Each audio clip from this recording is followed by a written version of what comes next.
برادران ملت اسلامی، السلام علیکم ورحمۃ اللہ وبرکاتہ۔ الحمد للہ وکفا وسلام علی حبیبہ المصطفیٰ، اما بعد فاعوذ باللہ من الشیطان الرجیم، بسم اللہ الرحمن الرحیم۔ فبما رحمۃ من اللہ لنت لهم ولو كنت فظا غلیظ القلب لانفضوا من حولک، صدق اللہ مولانا العظیم۔ بارگاہ رسالت معاب صلی اللہ تعالی علیہ وسلم میں درود پاک کا ہدیہ پیش کریں۔ اللہم صلی علی سیدنا و مولانا محمد معدن الجود والکرم وآلہ واصحابہ الکرام وابنہ الکریم وبارک وسلم صلاة دائمة سرمدا ابدا۔ عزیزان گرامی وقار، انسان کو اللہ تبارک و تعالیٰ نے جو خصوصیات عطا کی ہیں، اس میں خاص طور پر زبان اور بیان کی خصوصیت بہت اہم ہے۔ شیخ سعدی رحمۃ اللہ تعالی علیہ فرماتے ہیں، تا مرد سخن نہ گفتہ باشد، عیب و ہنرش نہ ہفتہ باشد۔ جب تک آدمی بات نہیں کرتا، اس کی اچھائی بھی چھپی رہتی ہے، برائی بھی چھپی رہتی ہے۔ انسان اپنے کلام سے، اپنی بات سے سمجھ میں آ جاتا ہے کہ کس کیٹیگری کا ہے، کس لیول کا ہے۔ اس کی گفتگو کے آداب اس کی حقیقت بتاتے ہیں، بلکہ یہاں تک کہ اس کے نسب کا بھی پتہ لگا لیا جاتا ہے اور اس کی تربیت کا بھی اندازہ ہو جاتا ہے۔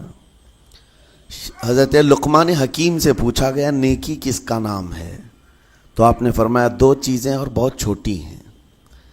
نیکی دو چیزیں ہیں جو بہت چھوٹی ہیں۔ کہا کیا ہے؟ کہا کہ ملاقات میں لوگ اپنے بھائیوں سے مسکرانا اور نرم گفتگو کرنا۔ ساری نیکیوں کی جڑ ہے یہ، نرم گفتگو کرنا اور لوگوں سے خندہ پیشانی کے ساتھ مسکرا کر ملاقات کرنا۔ لیکن میرے عزیزو، یہ دو چیزیں بناوٹی تو بہت سارے لوگوں کے ساتھ آ سکتی ہیں، اخلاق تصنع جس کو کہتے تکلف کے ساتھ بہت سارے لوگوں کے ساتھ آ سکتی ہیں، لیکن حقیقت میں جس انسان کی طبیعت میں یہ دو چیزیں ہونی چاہیے، وہ کب سمجھ میں آتی ہیں؟ اس وقت جو مولا علی کرم اللہ وجہہ الکریم نے فرمایا، کسی انسان کو اس کی حقیقت دیکھنا ہو تو غصے کے عالم میں اسے دیکھو۔ وہ اپنے آپے سے باہر ہوتا ہے یا اپنے مزاج کے خلاف کس طرح بات کو سن کر کے تحمل رکھتا ہے۔ سب سے بڑا پہلوان وہ ہے جس نے اپنے غصے کو کنٹرول کیا اور اپنی زبان پر قابو پا لیا، ورنہ یہ وہ لمحہ ہے جب انسان پھٹ پڑتا ہے، جو دل کے اندر ہے سب کہہ جاتا ہے۔ آپ کو میں بتاؤں، نبی کریم صلی اللہ تعالیٰ علیہ وسلم کے عظیم اخلاق کریمہ، بخاری شریف کی حدیث ہے، حضور مسجد نبوی میں تشریف فرما ہے۔ اس وقت مسجد نبوی، آج ہو سکتا ہے آپ کے ذہن میں جو امیج ہے مسجد نبوی کی، بہت بڑی عالی شان مسجد، لیکن وہ زمانہ نبوی میں اس طرح کی نہیں ہے۔ کچی دیواریں تھیں، اوپر چھپر کے چھت پڑے ہوئے تھے اور مٹی کی زمین تھی۔ یہ مسجد نبوی کی شکل اس زمانے میں حضور اکرم صلی اللہ تعالیٰ علیہ وسلم اپنے صحابہ کے ساتھ بیٹھے ہیں۔ ایک دیہات کا رہنے والا شخص آیا۔ ایک بات یاد رکھیں کہ دیہات میں، گاؤں میں رہنے والوں کے اخلاق اور تمیز میں بڑا فرق ہوتا ہے، ان کے ہاں آداب کی کمی ہوتی ہے۔ وہ شخص آیا اور مسجد نبوی میں آ کر حضور صلی اللہ علیہ وسلم سے کچھ بات چیت کیا اور تھوڑی دیر کے بعد مسجد میں ہی کھڑے ہو کر پیشاب کرنا شروع کیا۔ بخاری شریف میں یہ حدیث موجود ہے۔ جب مسجد نبوی میں کھڑے ہو کر پیشاب کرے تو صحابہ اکرام سب دیکھ کر کے دوڑانے لگ گئے، خذوہ خذوہ، پکڑو اس کو، پکڑو اس کو، اور صحابہ دوڑاتے تھے، وہ پیشاب کرتے ہوئے بھاگتا تھا پوری مسجد میں۔ نبی پاک صلی اللہ تعالی علیہ وسلم نے فرمایا، دعوہ، چھوڑ دو اس کو، کر لینے دو، پیشاب کر رہا ہے مسجد میں، چھوڑ دو اس کو۔ جب وہ صحابہ اکرام حضور کا حکم سنتے ہیں، سب پیچھے ہٹ گئے۔ تھوڑی دیر کے بعد نبی کریم صلی اللہ تعالیٰ علیہ وسلم نے صحابہ سے فرمایا، پانی کے ڈول بھر کر کے لائے جائیں۔ صحابہ سے ہی منگوایا، پانی کے ڈول بھر کر کے لائے گا اور مسجد نبوی کے میدان میں فرش پر بہایا گیا اور صاف کیا گیا۔ اب وہ شخص نہایت ہی ڈرا سہما کھڑا تھا، میرے ساتھ کیا ہوگا پتہ نہیں، میں نے پیشاب کیا، اب مجھے یہ لوگ قتل کر ڈالیں۔ نبی کریم صلی اللہ تعالیٰ علیہ وسلم نے قریب بلایا اور فرمایا، نہایت نرم گفتگو کے ساتھ حضور فرماتے ہیں، یہ اللہ کا گھر ہے، یہاں پیشاب نہیں پیشانیاں رکھی جاتی ہیں۔ بس یہ جملہ ہے، بخاری شریف میں موجود ہے، یہاں عبادت کی جاتی ہے۔ اتنا کہہ کر رخصت ہو گئے، رخصت کر دیا۔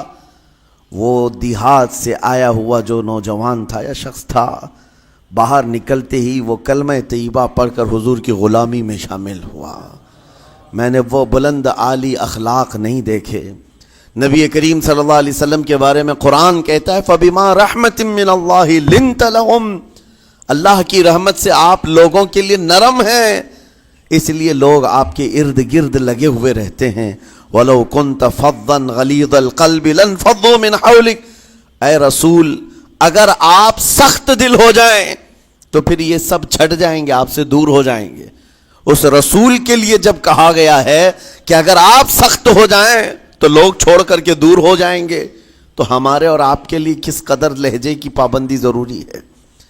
ہاں عزیزان گرام وقار، اپنی گفتگو، اپنے کلام، اپنی بات چیت سے آپ اپنے سلیقے بتاتے ہیں۔ گالی گلوچ کرتے ہوئے جن کی صبح شامیں ہوتی ہیں، ان کو دیکھ کر کے ہی پہچان میں آ جاتا ہے کس گھر سے یہ تعلق رکھتا ہے، کہاں ان کی تربیت ہوئی ہے، کس طرح ان کے آداب سکھائے گئے۔ اسی لیے میرے عزیزو، بچوں کو آوارہ بھی نہ چھوڑ دینا کہ وہ اپنی زبان گلی کوچوں سے سیکھ کر کے جائیں۔ کل کو ہوگا یہ کہ اس کی زبان کی وجہ سے لوگ تمہیں تان و تشنی کریں گے، اس کا باپ ایسا ہوگا اس لیے بچہ ایسا ہے، اس کی ماں اس طرح ہوگی اس لیے اس کی گفتگو ایسی ہے۔ کیونکہ موسٹلی زیادہ طور پر بچے اپنے ماں باپ کے اخلاق کو نقل کرتے ہیں، ٹرانسفر ہوتی چلی جاتی ہیں۔ ایک بار حضور اکرم صلی اللہ تعالیٰ علیہ وسلم مسجد نبوی سے باہر نکل کر جا رہے ہیں۔ توجہ میرے عزیزو، اخلاق کہاں دکھانے چاہیے اور ہماری بات چیت کے انداز ہمیں کہاں ہونا چاہیے، میں آپ کو بتاؤں۔ حضور تشریف لے کر جا رہے ہیں، صحابہ اکرام کھڑے تھے حضور کے اطراف۔ مدینہ طیبہ کی ایک بوڑھی خاتون جس کا ذہنی توازن کھویا ہوا ہے، یعنی وہ دماغی طور پر ڈسیبل ہے، اور وہ آئی جا رہی تھی۔ لوگ جب بھی اس کو دیکھتے راستہ کاٹ لیتے، وہ جس کو بھی پکڑتی تھی سنانا شروع کرتی تھی، جو منہ میں آئے بکنے لگ جائے، اور لوگوں کو تنگی محسوس ہونے لگتی۔ صحابہ نے دیکھا کہ یہ عورت آ رہی ہے، حضور کی طرف آ رہی ہے، سب نے حضور صلی اللہ علیہ وسلم کو گھیر لیا، اس کا راستہ روکنے کے لیے اب آئے گی۔ اور نبی کریم صلی اللہ علیہ وسلم کے پاس اگر زبان درازی کرنے لگ جائے، پاگل عورت ہے، اور بک بک کرنے لگ جائے، حضور پاک صلی اللہ علیہ وسلم کے ادب میں کہیں کمی نہ آ جائے۔ صحابہ کا یہ ہمیشہ اہتمام رہتا۔ حضور اکرم صلی اللہ علیہ وسلم نے دیکھا تو صحابہ سے کہا، ہٹ جاؤ، اس کو آنے دو، ہٹ جاؤ، اس کا راستہ چھوڑ دو۔ صحابہ نے کہا، یا رسول اللہ صلی اللہ علیہ وسلم، اس کا ذہنی توازن ٹھیک نہیں ہے، دماغی طور پر وہ عورت ٹھیک نہیں ہے، وہ آئے گی اور لمبی باتیں کرتی ہے، لا یعنی باتیں کرتی ہے، کہیں آپ کی شان پاک میں کوئی گستاخی نہ ہو جائے۔ صحابہ روک رہے تھے، حضور پاک صلی اللہ علیہ وسلم نے سختی سے فرمایا، ارشاد فرمایا، ہٹ جاؤ، اس کا راستہ چھوڑ دو، مجھے پتا ہے پورے مدینے میں اس کی کوئی نہیں سنتا، میں بھی نہ سنوں تو کس کو سنائے گی، اگر میں بھی نہ سنوں تو وہ کس کو سنائے گی۔ یہ میرے مصطفیٰ کریم صلی اللہ تعالیٰ علیہ وسلم کے دربار عالی جاہ کی وہ بلند اخلاق کریمانہ کی ایک مثال ہے، جس کو خود میرے آقا نے فرمایا، بعثت لأتمم مکارم الاخلاق۔ عزیزان گرامی وقار، لوگوں کے آج حالات ایسے ہیں کہ اچھے لوگوں کے ساتھ اخلاق الگ دکھائے جاتے ہیں، چھوٹے لوگوں کے ساتھ اخلاق الگ دکھائے جاتے ہیں۔ سٹیٹس کا آدمی ہو تو اس کے ساتھ ملنے کے طریقے الگ ہیں، اور غریب کوئی آ جائے، فقیر کوئی آ جائے تو اس سے ملنے کا انداز الگ ہو جائے. یہ نہ ہو، یہ ہم سب کے لیے نصیحت ہے. اسی ممبئی کی سرزمین پر میں آپ کو بتاؤں، ایک ماہم شریف میں بزرگ حاجی صاحب ہوا کرتے تھے، آج سے تقریباً 10-12 سال پہلے کی. وہ کئی لوگوں سے ایک سوال کرتے تھے پکڑ پکڑ کر کے کہ میرا ایک سوال ہے، آپ جواب دیں گے، میرا ایک سوال ہے. کئی علماء سے انہوں نے پوچھا، مجھ سے بھی انہوں نے، جب میں نیا تھا مصر سے پڑھ کر کے آیا تھا، میرے پاس آ کر کہا کافی سالوں سے میرے ذہن میں ایک سوال ہوتا ہے، میں آپ سے بھی پوچھنا چاہتا ہوں. کہا بتائیے کیا ہے؟ کہا میں حضور سرکار مجاہد ملت رحمۃ اللہ علیہ کا مرید ہوں. علامہ حبیب الرحمن مجاہد ملت، رئیس اعظم اڑیسہ، جن کے خدمات جلیلہ آج ہو سکتا ہے نئی جنریشن کو نہ معلوم ہو، ان کا لقب ہے مجاہد ملت، جنہوں نے سنیت کی بقا کے لیے اپنا تن من دھن سب قربان کیا تھا. وہ مجاہد ملت عظیم بزرگ ولی کامل ہے. یہ حاجی صاحب کہتے ہیں کہ میں ایک نارمل آدمی تھا، کڑیا تھا، یعنی گھر بنانے کا کام کرتا تھا. جب وہ ممبئی تشریف لاتے تو دوڑ کر کے ہر جگہ سے لوگ ملنے آتے. میں بھی گیا تھا، اور اس وقت میں جوان تھا.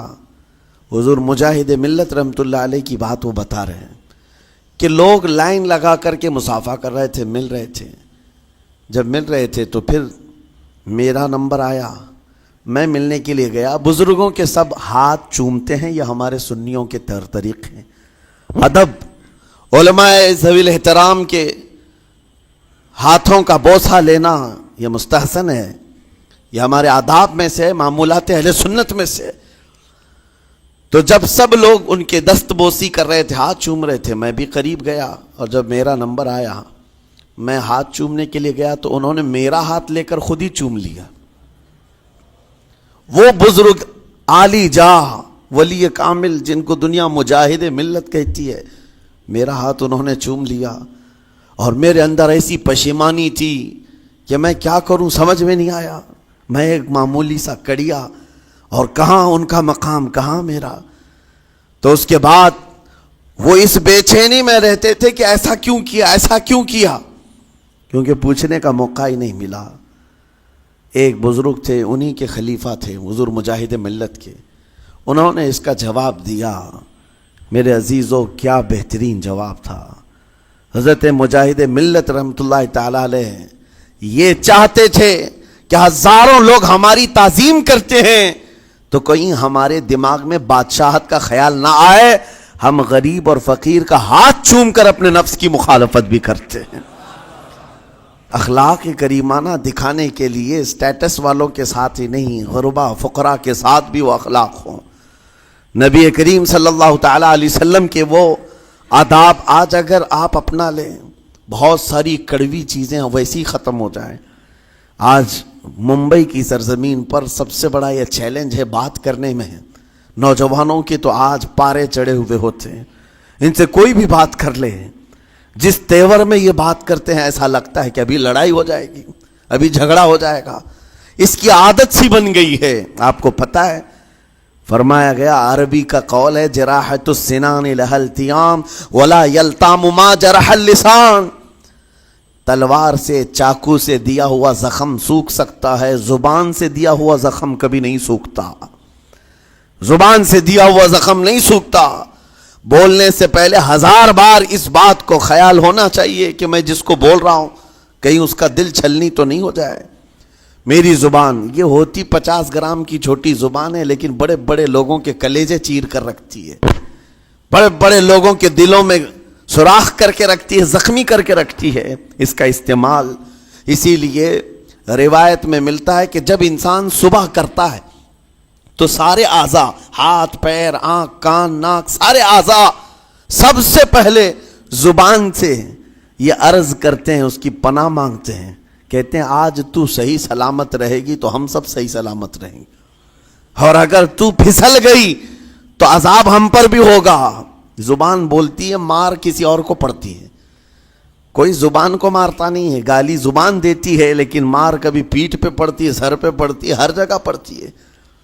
تو یہ زبان نبی کریم صلی اللہ تعالی علیہ وسلم نے ارشاد فرمایا من یضمن لی ما بین لحیتیہ وما بین، حضور پاک صلی اللہ تعالی علیہ وسلم فرماتے ہیں جس نے دو چیزوں کی ضمانت مجھے دے دی، حفاظت کی، میں اسے اضمن لہ الجنہ، میں اس کو جنت میں لے جانے کی ضمانت دیتا ہوں۔ دو چیزیں کیا ہیں؟ حضور فرماتے ہیں ایک دو جبڑوں کے بیچ میں جو موجود زبان ہے اس کی حفاظت کر لے، اور دو رانوں کے بیچ میں جو شرمگاہ ہے اس کی حفاظت کر لے، یہ دو چیزیں جس نے بچا لیا میں اس کو جنت میں لے جانے کی ذمہ داری دیتا ہوں، ضمانت دیتا ہوں۔ اس کا کتنا بڑا کردار ہے، یہ زبان کا کتنا بڑا کردار ہے۔ اور حضور نے ایک بار پکڑ کر کے فرمایا تھا، زبان کو پکڑ کر کے کہا تھا یہ وہ زبان ہے جو انسان کو جنت میں بھی لے جاتی ہے اور دوزخ میں بھی لے جاتی۔ کلمہ کس سے پڑھتے ہیں آپ؟ لا الہ الا اللہ، زبان ہی سے تو پڑھتے ہیں، اسی کلمے نے آپ کو جنت تک پہنچایا۔ اور کافر جو کفر کرتا ہے وہ بھی زبان سے ہی کرتا ہے، اور زبان اسے ہمیشہ کی دوزخ میں لے جاتی ہے۔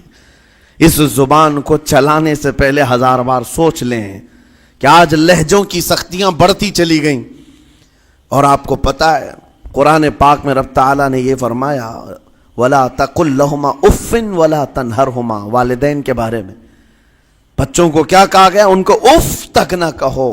لیکن زبان جب کھلتی ہے نا، ماں باپ کے خلاف نوجوانوں کو ہم نے دیکھا ہے گالی گلوچ کرتے ہوئے اور اتنی بری باتیں کہتے ہوئے، معاذ اللہ۔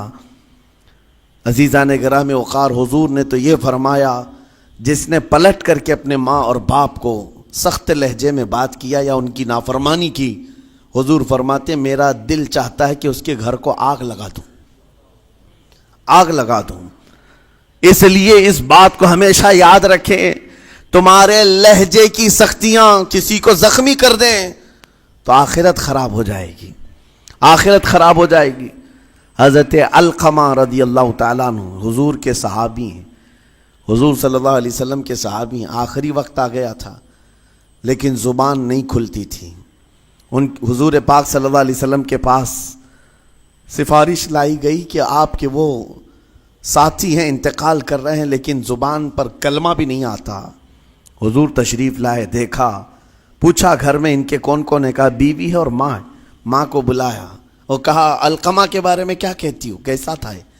کہا بہت اچھا، پرہیزگار، عبادت گزار، ساری نیکوکاریاں اس کے اندر ہیں۔ تو پھر حضور نے پوچھا اچھا یہ بہت نیک تھا، تم بھی اس سے راضی ہو کہ نہیں ہو؟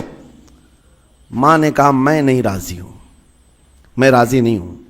کہا کیوں، وجہ کیا ہے؟ کہا یا رسول اللہ میرا اکلوتا بیٹا، میرا تنہا بیٹا تھا، بڑی محبتوں کے ساتھ اس کو پالا تھا، اور جب میں نے اس کی شادی کی اپنی بیوی کو لایا، اور جب بیوی گھر پر آ گئی تو میری بات کو ہلکے میں لیتا، اپنی بیوی کی بات کو فوقیت دیتا، ترجیح دیتا۔ اور اس وقت غالباً یہ باتیں تھی کہ زبان سے کوئی کلمہ ان کے نکلا ہوگا جو بیوی کی حمایت میں تھی، ماں کو تکلیف پہنچ گئی۔ کہا میرا دل گوارا نہیں کرتا، میں اس سے راضی نہیں ہوں، باقی وہ بہت نیک بندہ ہے، بہت اچھا ہے۔ حضور نے فرمایا دیکھو زندگی کے آخری پڑاؤ پر آ چکا ہے، روح نکلنے کو ہے، معاف کر دو۔ وہ بھی صحابیہ تھی، انہوں نے کہا آقا آپ کا حکم ہے یا مشورہ ہے؟ اگر حکم ہے تو پھر ماننا ہے۔ حضور نے فرمایا نہیں، حکم نہیں، مشورہ ہے۔ کہا مشورہ ہے تو پھر دل نہیں چاہتا، دل نہیں چاہتا۔ حضور نے فرمایا صحابہ سے کہ لکڑیاں جمع کرو، آگ لگاؤ اور انہیں اٹھاؤ، آگ میں ڈال دو۔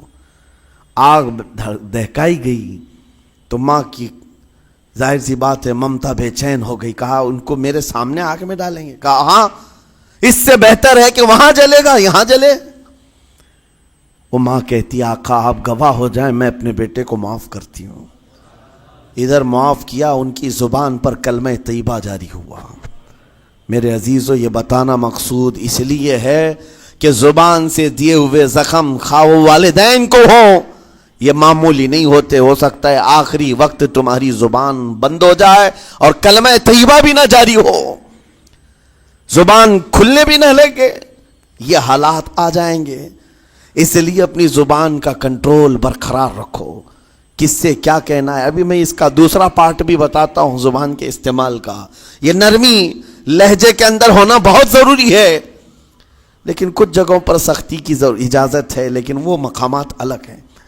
نرم لہجہ حضور پاک صلی اللہ تعالیٰ علیہ وسلم کے فرامین میں سے ہے۔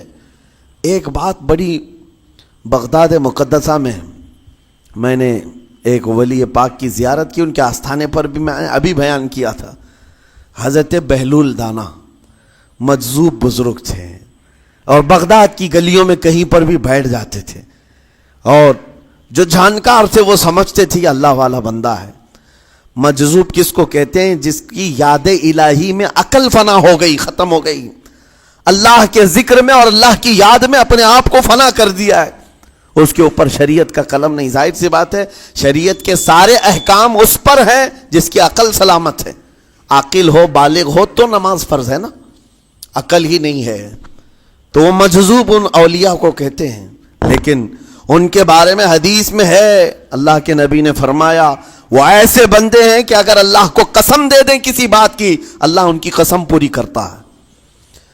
وہ بہلول دانا بیٹھے ہوئے تھے، بغداد کا ایک مشہور تاجر تھا، لیکن خستہ حال تھا، بہت نقصان اٹھا چکا تھا، خسارے میں چل رہا تھا، بزنس پورا لاس میں، اور وہ پریشان حال بہلول دانا کے پاس آیا، گڑ گڑایا، کہا کہ حضور مجھے بچا لیں، رحم کر لیں، میں تاجر ہوں، لٹ گیا ہوں، لاس میں ہوں، کچھ آپ فرما دیں، میں کیسے اس بھنور سے نکلوں؟ بہلول دانا نے دیکھا، کہا ٹھیک ہے کچھ پیسے بچے ہیں؟ کہا ہاں ہے، وہ بس اتنا سرمایہ ہے کہ مال لیتا ہوں پھر بیچ دیتا ہوں، نفع نہیں ہوتا۔ بہلول دانا نے کہا ایک کام کر، کالا کپڑا جتنا ملتا ہے سب خرید لے، پورے شہر سے کالا کپڑا جہاں جہاں مل جائے سب لے کر اسٹاک کر لے۔ کہا جی حضور آپ نے جیسا فرمایا۔ گیا، جتنا سرمایہ تھا سب لگا دیا، کالا کپڑا خرید کر ایک جگہ اسٹاک کر دیا۔ اللہ والے کا حکم تھا، لیکن ہوا یہ کہ بغداد کا معمول تھا، 8 دن گزرے نہیں تھے کہ وہاں وقت کے حاکم کا انتقال ہوا، اور جب حاکم کا انتقال ہوتا تو شہر کے جتنے بڑے لوگ ہوتے، رئیس لوگ، وہ اس کے سوگ میں، اس کے غم میں کالا کپڑا پہنتے تھے، اور کالا کپڑا سوائے اس تاجر کے کسی کے پاس نہیں تھا، اور سارے بڑے لوگ پیسوں سے اس کے پاس کالا کپڑا خریدنے آئے، یہ منہ بولے قیمت پر، جیسے تیسے جتنی قیمت پر بولے سب خرید کر لے جاتے، اور پل بھر میں ایک دن کے اندر وہ بہت بڑا کروڑ پتی بن گئے، بہت مال آ گیا۔ یہ بات یاد رکھیں، اللہ مال دیتا ہے، اس کے بعد پھر آزمائش بھی ہوتی ہے۔ مال اتنا آ گیا، اب لے کر کے مستیاں تھیں، چند دن گزرے، ظاہر سی بات ہے مال کو بڑھانے کی تمنا ہر ایک کی ہوتی ہے، کوئی یہاں پر اینڈ کرنے والا نہیں ہے دنیا میں، چاہے اس کا بزنس اربوں پر بھی پہنچ جائے، اسے آگے پہنچنا ہے۔ چند دن گزرے تھے، 8-10 دن، پھر آیا حضرت بہلول دانا کو ڈھونڈتے ہوئے، ایک جگہ میدان میں یہ مجذوب بزرگ بیٹھے مل گئے، آیا اور کہا او دیوانے بتا اب کیا خریدوں، پیسہ بہت ہے ابھی میرے پاس، بتا دیوانے اب کیا خریدوں؟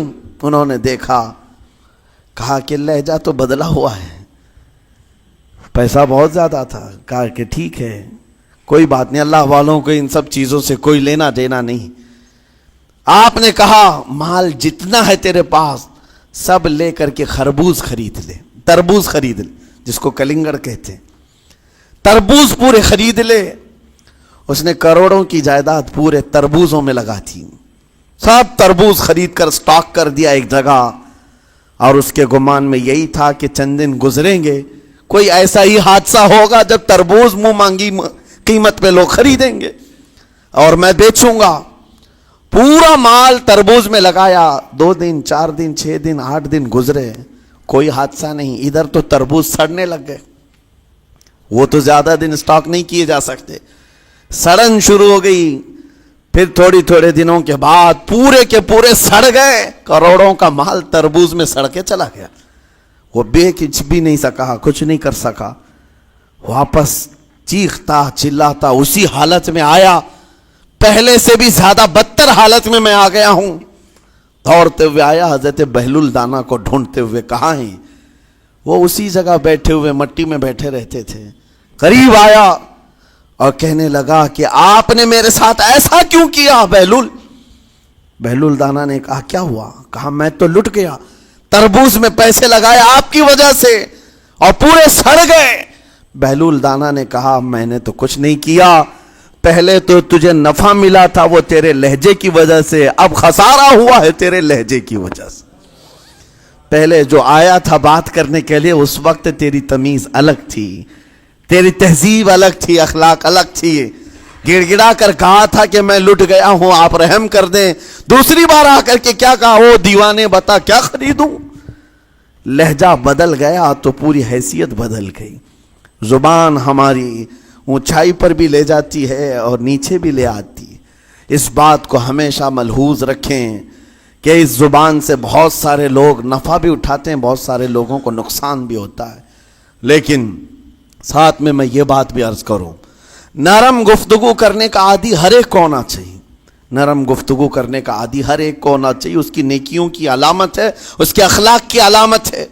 لیکن ساتھ میں امام شافعی رحمۃ اللہ تعالی علیہ نے یہ بھی فرمایا، چاہے جتنی بھی نرم طبیعت ہو انسان کی، اللہ اور اس کے رسول کے لیے غیرت ہونی چاہیے۔ اللہ اس کے رسول کے خلاف بات سنے تو پھر نرم لہجے کا استعمال نہ کرے، پھر وہ بزدلی کہلائے گی، وہ بزدلی کہلائے گی۔ آج میں ایک بات یہ بھی بتا دوں، بہت سارے لوگ یہ سمجھتے بھی ہیں۔ ابھی چند دن قبل میں ماررہ مطہرہ میں بیان کیا اخلاق کے، اولیاء اکرام کے مذہب و مسلک پر، اور پچھلے 15 سالوں سے میں نے بہت سارے خطابات کیے ہیں اخلاق پر، معاشرے کی برائیوں پر، لیکن ابھی چونکہ چند دنوں میں جلسے پروگرام بہت سارے ہو گئے اور عظمت ناموس رسالت پر زیادہ گفتگو ہونے لگی، تو لوگوں میں ایک امیج الگ بیٹھی ہوئی ہے۔ اور ابھی ہم نے اخلاق حسنہ پر گفتگو کیا کی 8 دن پہلے، ایک بزرگ نے مجھ سے پوچھا ایسی بھی تقریر کرتے ہیں آپ ایسی بھی تقریر کرتے ہیں، یعنی نرم گفتگو بھی کرتے ہیں؟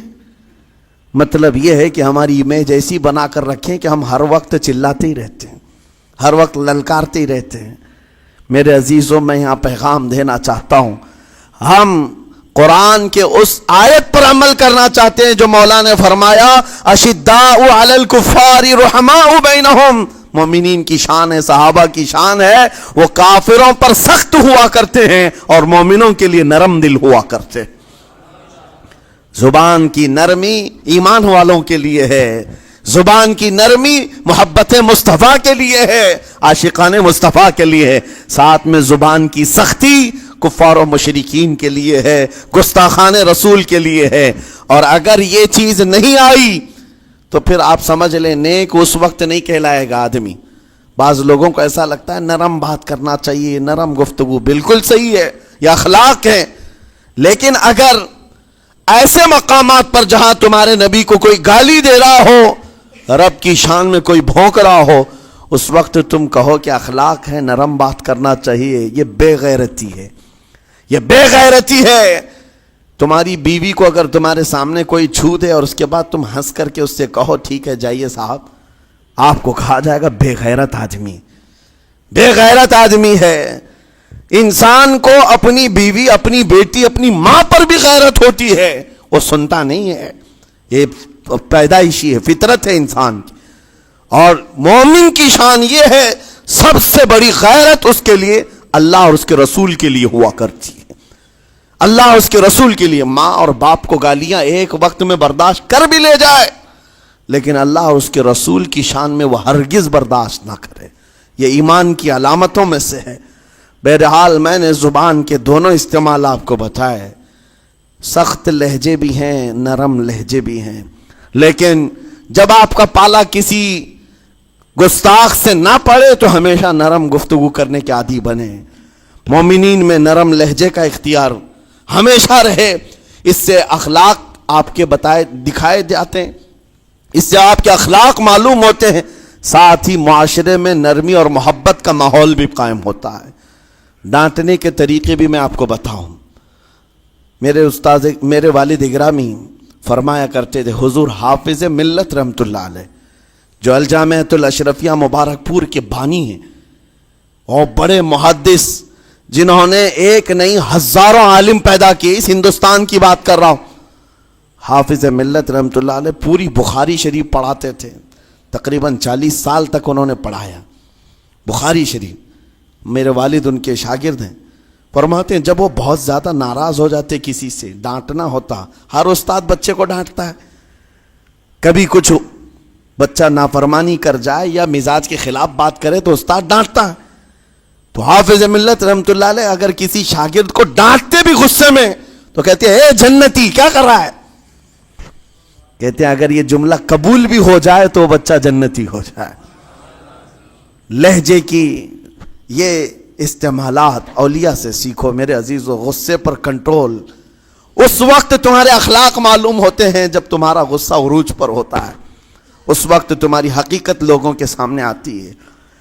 وہ اپنے شاگردوں کو ڈانٹتے بھی تو جنتی کہہ کر ڈانٹتے ہیں، یعنی کوئی گالی نہیں ہے، کوئی برے کلمے نہیں ہیں، بلکہ ایسا جملہ ہے کہ اگر قبول بھی ہو گیا استاد کی زبان سے اس کی تو زندگی وصول ہو گئی، اس کا بیڑا پار ہو گیا.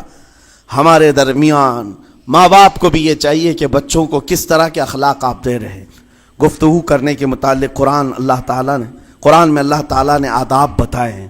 جب آپ گھروں کے اندر موجود ہوں تو بچوں کے سامنے کس طرح کی گفتگو کیا کریں گے، کیسی بات کریں گے. شوہر اور بیوی جس طرح کی باتیں کر رہے ہیں بچے کے دماغ میں وہ پورا کا پورا چھپتا ہے، ٹرانسفر ہوتا ہے. اسی لیے کہا گیا ایڈلٹ گفتگو کبھی بھی بچوں کے درمیان نہیں کی جائے گی. جو میچورٹی میں نہیں ہے ان بچوں کے سامنے ماں اور باپ بیٹھ کر کے کلام بھی نہ کریں، بات نہ کریں. معاشرہ تو آج ایسا ہے سب پوری فیملی لے کر کے بیٹھے ہوئے ہیں، اور حد تو یہ ہے کہ گندی فلمیں سامنے لگی ہوئی رہتی ہیں. وہ کیسے بچا پاؤ گے؟ 4 سال 5 سال کے بچے کے اندر بھی وہ گفتگو، وہ مکالمات، ایک دوسرے سے بات کرنے کی تمیزیں، وہ سب وہاں سے سیکھتا آ رہا ہے. گھروں کے اندر ماحول کو تبدیل کرنے کے لیے آپ کی اپنی زبان پر کنٹرول اور اپنے بچوں کی تربیت اور ان کی زبان پر کنٹرول بہت ضروری ہے. پھر دیکھنا آپ یہ معاشرہ پیدا کر کے کل کو آپ کا بچہ نکلے گا، اس کی تمیز، اس کے اخلاق پر ہر کوئی اش اش کرے گا. چند دنوں کی محنت ہے آپ کی، لیکن بچے جب سلیقے کے ساتھ گفتگو کریں تو لوگوں کا دل جیت لیا کرتے ہیں.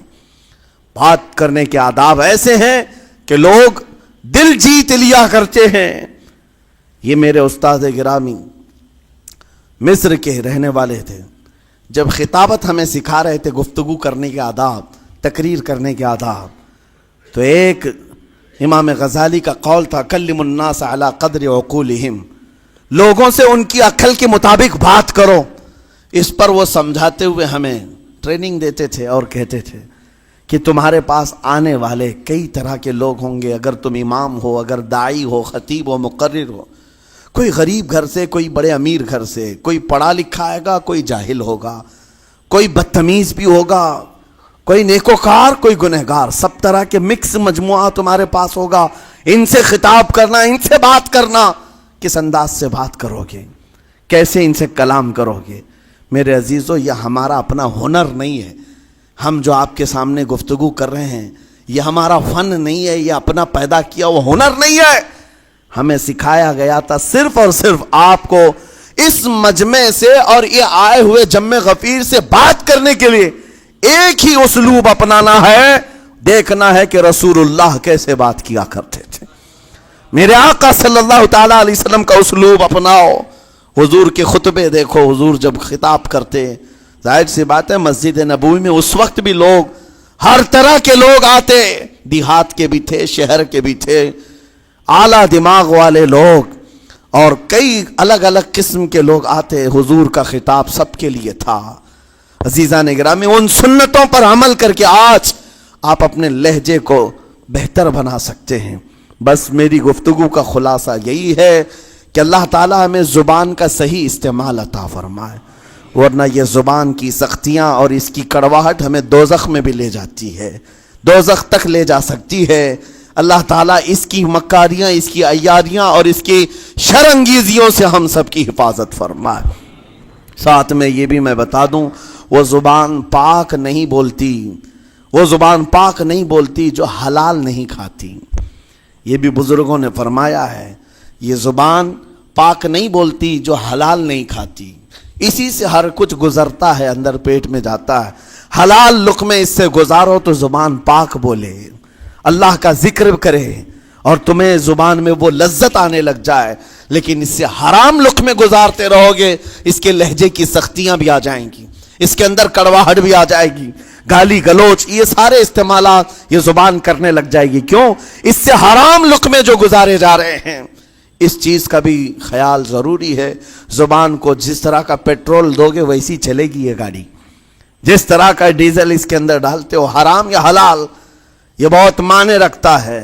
اور ایک بات یہ بھی سن کر کے چلے ہیں کہ حضرت سلیمان علیہ السلام کے زمانے میں ایک مناظرہ ہوا تھا علماء کا. بعض لوگوں نے کہا کہ انسان کی ایک جماعت تھی, انسان کی زبان افضل ہے, منہ افضل ہے, اس لیے کہ وہ اللہ کا ذکر کرتی ہے. بعض نے کہا کہ نہیں, انسان کے پیچھے کا مقام اچھا ہے, اس سے بہتر ہے. یہ دونوں کی تکرار میں حضرت سلیمان علیہ السلام کے پاس بات آئی, آپ بتائیں. تو ان سے پوچھا تم اتنی بڑی بات کیوں کہہ رہے ہو؟ اس کے پیچھے کا مقام اچھا ہے. کہا کہ اس لیے کہ وہ صرف نجاست نکالتا ہے, وہ صرف نجاست نکالتا ہے, وہ مقام غلاظت باہر کرتا ہے, غلاظت اندر لیتا نہیں. زبان غلاظت اندر بھی لیتی ہے, حرام کھاتی بھی ہے, لوگوں کو زخمی بھی کرتی ہے. ان علماء کی دلیل تھی. تب آپ نے فرمایا بات ٹھیک ہے, جس انسان کا زبان پر کنٹرول نہیں, حرام کھاتا ہو اور بد کلامی کرتا ہو, گالی گلوچ ساری چیزیں کرتا ہو, آپ نے فرمایا اس سے بہتر اس کا پیچھے کا مقام ہے.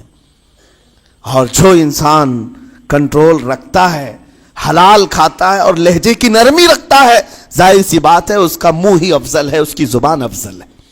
اب یہ تو فیصلہ سب کا ہے, کس کو کیا چیز اختیار کرنی ہے. عزیزان گرامی اوقار, یہ بہت بڑی بات ہے جو میں آپ کے سامنے کہہ رہا ہوں. زبان کو اگر کسی دوسری جگہ سے کمپیئر کیا جائے تو لگتا ہوگا نرم, یہ بالکل اچنبے والی بات ہے, عجوبے والی بات ہے, یہ کون سا کمپیریزن ہے.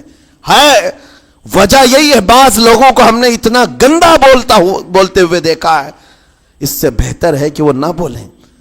لوگوں کو زخمی کرتے ہیں, کسی کے مقدسات پر حملے کرتے ہیں. اللہ تعالیٰ ان کے زبان کی شرارتوں سے ہماری حفاظت فرمائے. اور کریم خدا ارحم الراحمین مولا اس چیز سے بھی ہمیں حفاظت فرمائے. قیامت کے دن کچھ لوگ صرف اس لیے پکڑے جائیں گے کہ وہ کچھ نہیں بولتے تھے, لیکن وہ جن کے ساتھ رہتے تھے وہ بولتے تھے, وہ لوگ بولتے تھے, اور ان کی وجہ سے یہ خاموش رہنے والا جو ساتھ میں تھا اسے بھی جہنم میں لے جایا جائے گا. اور وہ اس دن کہے گا پکار کر, یا ویلتا لیتنی لم اتخذ فلانا خلیلا, اے کاش میں فلاں کی دوستی نہیں کیا ہوتا تو اچھا ہوتا, آج میں بچ گیا ہوتا. اپنے ماحول کو بچاؤ, جہاں زبان کی خرابی دیکھو اپنے آپ کو بھی بچاؤ اور اس ماحول سے بھی اپنے کو دور رکھو. اللہ کی بارگاہ میں دعا ہے مولا تعالیٰ اس زبان کو خالص اپنے ذکر میں لگائے اور اپنے حبیب پاک کے ذکر میں لگائے. مولا تعالیٰ ہم کو زبان کی بد کلامیوں سے محفوظ و مامون فرمائے. وآخر دعوانا ان الحمدللہ رب العالمین. السلام علیکم. کھڑے ہو جائیں, صفوں کو اچھی طرح درست کریں, پھر سنتیں پڑھیں. اوپر والے حضرات بھی کھڑے ہو جائیں, صفوں کو اچھی طرح درست کریں برائے کرم. اور جن حضرات کو جگہ نہ ملے برائے کرم دوسری جماعت کا انتظار کریں. جن حضرات کو جگہ نہ ملے برائے کرم دوسری جماعت کا انتظار کریں. کھڑے ہو جائیں بھائی سب لوگ.